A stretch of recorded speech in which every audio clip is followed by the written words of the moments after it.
The 2025 transfer portal is full of big-time players who are going to have huge impacts at their next school.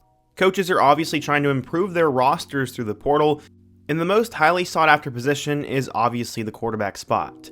In today's video, I want to talk about the number one quarterback in the portal. His name is John Mateer. He is one of the craziest stories in college football, as not too long ago, he had no Power 4 offers, was never expected to make even the FBS, and despite monster stats in high school, just wasn't getting recognition. Luckily, one late offer and one late coaching switch would change everything for Mateer, and he went from a guy who no one knew about to a household name in one season. He's one of the top quarterbacks in college football who could literally do pretty much everything, and in 2025, he'll now be headed over to Oklahoma, who really needs a good quarterback after last year not being able to figure things out with either Jackson Arnold or Michael Hawkins Jr. In today's video, I want to introduce you to the number one quarterback in the 2025 portal, go through his crazy story, his rise, and how he could do for Oklahoma this upcoming fall. But before we get started, if you're a big fan of college football, be sure to subscribe to the channel, leave a like if you want to support today's video, and let me know what player, team, topic, or situation I can cover next. Now let's get started and talk about John Mateer. Okay, so I want to do a ton of transfer portal feature videos this year, and we have about 8 months until the season starts. So go ahead and drop your favorite player in the 2025 transfer portal who you think deserves a full-length feature video on. The most liked comment after a week down in the comment section will get a video the following week. Okay, so in order to understand who John Mateer is, we first need to go back in time. John Mateer was the son of two parents who swam competitively in college, and his dad would go on to become a prominent swimming coach in Texas. Many thought that he would find his athletic destiny in the pool, but from an early age, it was clear he was going to make his mark on land and not on water. His mom said, quote, obviously his dad would have had connections to get him training and get him the ideal coach, but he never really had any interest. Baseball and football were his two sports, and he was completely determined. With his eyes on college scholarships one day, he once told his mom, quote, I promise you won't have to pay for me to go to school. Eventually he would arrive at Little Elm High School in Texas, and as a freshman, he ended up being a backup at first, but Coach Brown can still remember the time when he called Mateer into his office to tell him he was taking over as their starting quarterback. That was back in the fall of 2018. He said, quote, who, me, really? And then he said, yes, John, you're ready. This guy was a high school freshman who is now getting promoted mid-year and would be tasked with being the starting quarterback in the largest division of Texas high school football. Flash forward to his junior year, Mateer had 2.5 years of starting experience, and he was really starting to light up the scorecard. He ended up breaking the school record that year with 2,300 passing yards, which included 497 against Allen High School. He said, quote, the goal was to always play Power 5 football. But those offers were not pouring in the way that Mateer had hoped. He collected a couple of offers from FCS programs, including Houston Baptist and Incarnate Word. While he obviously appreciated those schools' interest, he didn't feel like he was seeing the true fruits of his labor. Kendrick Brown, Mateer's high school coach at Little Elm, could make little sense of it. He was a little bit shorter than 6'3", which isn't too far off from 6'4", where most Power 4 schools look. And besides a poor record, he had put up tremendous stats, was super athletic, and was one of the best quarterbacks in the Dallas metro area. As Mateer built credibility, he ended up heading into his senior season with 4 FCS offers, and coaches who had been burnt by Mateer in games were actually so impressed, they began to lend him a hand in terms of recruiting. At the time, he was listed as a 2-star recruit, and this did not make him happy. He said, quote, I'm not the biggest guy, so I have an edge mentally or physically, and I play angry, and I play to win, and I play for my teammates. That whole thing with a 2-star didn't sit right with me, and I took note of it. Offensive coordinator for Incarnate Word, Eric Morris, said, quote, everybody just raved about how he made that team go. He didn't have a good supporting cast around him, and he was playing against the Allens of the world and some of these powerhouses in Texas and was somehow still winning football games. He was always the best player on the field, and whenever I asked the coach what they thought about him, their eyes kind of lit up. So during his senior season, Mateer ended up giving off a show as he threw for 2,449 yards, 23 touchdowns, and also ran for 847 yards and 15 touchdowns. He ended up having a crazy career at Little Elm, throwing for a total of 7,000 yards, 66 passing touchdowns, 1,200 rushing yards, and 22 rushing scores. He broke records, won games, and showed his versatility as both a passer and a scrambler, but it didn't seem to matter. At the time, John Mateer had committed to Central Arkansas, which was a decent FCS program, and one that Mateer felt comfortable going to when he verbally committed to them in August of 2021. But one of Mateer's final schools was also Incarnate Word, and at the time, Eric Morris was there. So eventually when Eric Morris got hired by Washington State in December of that year to be the offensive coordinator at Wazoo, he called Mateer and told him to wait on signing. For Morris to follow through and try to land Mateer, though, the Cougars coaches had to make two decisions. First, they opted to open up a spot by dropping an offer that the previous coaching staff had made, and also, he didn't fit the style that Jake Dickert had envisioned, but Morris felt completely convinced about Mateer.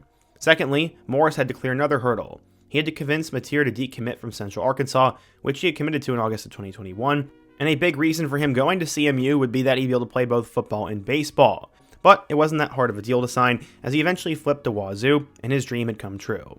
Mateer said, quote, "It's always been my dream to play Power 5 football. FCS is cool, but I wanted to be on at this high of a level, and I wanted to be in those environments and compete at the highest level, and it's a blessing to be able to do that." Little Elm maybe wasn't the best high school in the world in terms of their record, but it produced Mateer. He ended up deciding to join Washington State over New Mexico State, Incarnate Word, Houston Christian, Central Arkansas, and Columbia. According to 24/7 Sports, Mateer was a 3-star recruit, the number 119 quarterback, and the 1,766 best player in the class of 2022. So, how'd he end up doing at Washington State? First, let's hear a word from today's sponsor, MyBookie.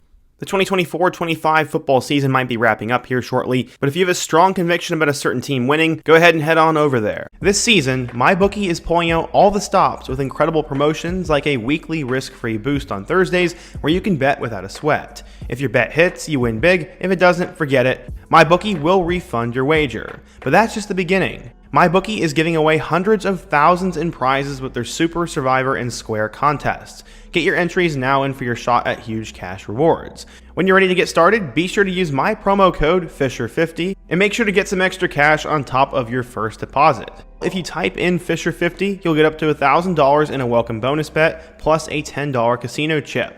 MyBookie's tiered bonuses make it easy to deposit with crypto or with credit, and the bigger your deposit, the bigger your bonus. The bonus would be 100% match up to $1,000 plus a $10 casino chip. With MyBookie, you can bet on anything, anywhere, at any time, and make your season a winning season. Be sure to check out my link down below and use my promo code Fisher50. Mateer arrived in 2022. He was set to be one of the backups as Cam Ward had come in from Incarnate Word and was supposed to have a crazy season, which he ended up having. I guess Eric Morris and everyone in the Wazoo fanbase saw the future of the program on one sunny afternoon in the Bay Area. Late in Washington State's blowout win over Stanford, him and Coach Dickert put their heads together and decided to let Ward rest and give Mateer a shot. In came John, a true freshman, as he had a strong arm, was lightning quick and confident, and by the time the clock had run out, he went 2 of 2 for 32 yards and 1 touchdown, plus running the ball 4 times for 58 yards. Obviously, there were some bright spots with Mateer, but he didn't end up doing much in his first 2 seasons, as he was obviously stuck behind Cam Ward. In 2023, he ended up appearing in a lot of their games, throwing for a total of 235 yards with 2 touchdowns and 1 pick, and he also ran for 3 more scores. He had a good season, and now at Cam Ward transferring off to Miami, he was going to be put in a big-time quarterback battle between him and Zevi Eckhouse. He was a transfer from FCS Bryant, and there was a long quarterback battle that spanned most of the year, but eventually Mateer was crowned the champion, and he was supposed to take over as the guy. How did Mateer end up doing in 2024? Well, he took over college football in a way. In week 1 against Portland State, he threw for 352 yards and 5 touchdowns. He also had 1 more score on the ground. This was the start of an incredible season, as he ended up having 2 touchdowns in a win over Texas Tech, had 3 touchdowns in a win over Washington, and then in a double overtime thrilling win against San Jose State, he had a total of 5 scores. He was off to a hot start, and while he did sort of have a turnover issue, more importantly, Mateer would figure that out and would start to win games. He ended up putting up 2 touchdowns in a road loss to number 25 Boise State, but he would bounce back and help them beat Fresno. Then he would take over for the remainder of the season, as he had 5 total touchdowns in a win over Hawaii, 4 total touchdowns in a win over San Diego State, 5 touchdowns against Utah State, 5 touchdowns against New Mexico, 4 touchdowns against Oregon State, and 2 touchdowns in a loss to Wyoming. Mateer's late October through early November run was one of the best in college football, and this guy was truly a star. While Wazoo did lose their last 3 games of the year and things sort of ended on a sour note, he had a tremendous season. Mateer ended up throwing for 3,139 yards with 29 touchdowns and 7 interceptions. That alone would have been one of the better seasons in college football. He also had 826 yards with 15 more scores on the ground and averaged nearly 5 yards per carry. You could argue Mateer was the best Group of 5 quarterback in all of college football, and he decided to enter the transfer portal. I know Washington State fans really wanted him to stay, but with Jake Dickert leaving for Wake Forest and his offensive coordinator taking the Oklahoma job, the writing was always going to be on the wall. Oklahoma had a very bad season at the quarterback position, as Jackson Arnold and Michael Hawkins Jr. could not get anything going, but they finally caught a huge sigh of relief, as despite getting offers from North Carolina and Miami, he decided to commit to Oklahoma.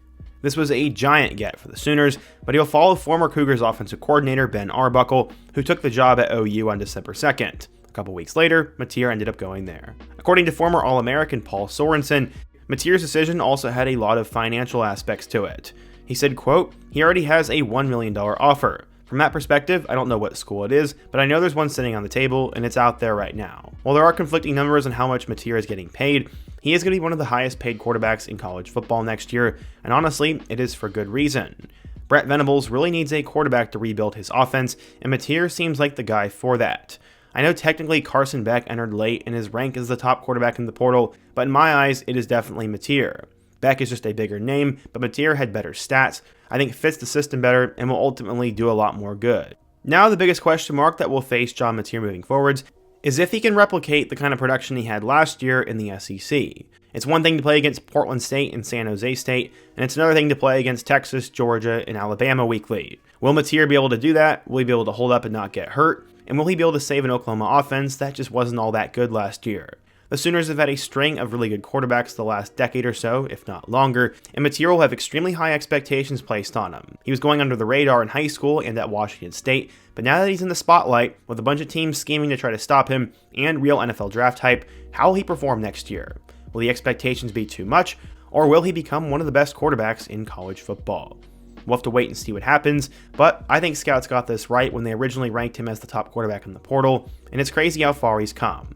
He had no FBS offers, it was a stretch that he even got to go to Washington State, and now all of a sudden, he's one of the best stories and biggest quarterback names in the sport.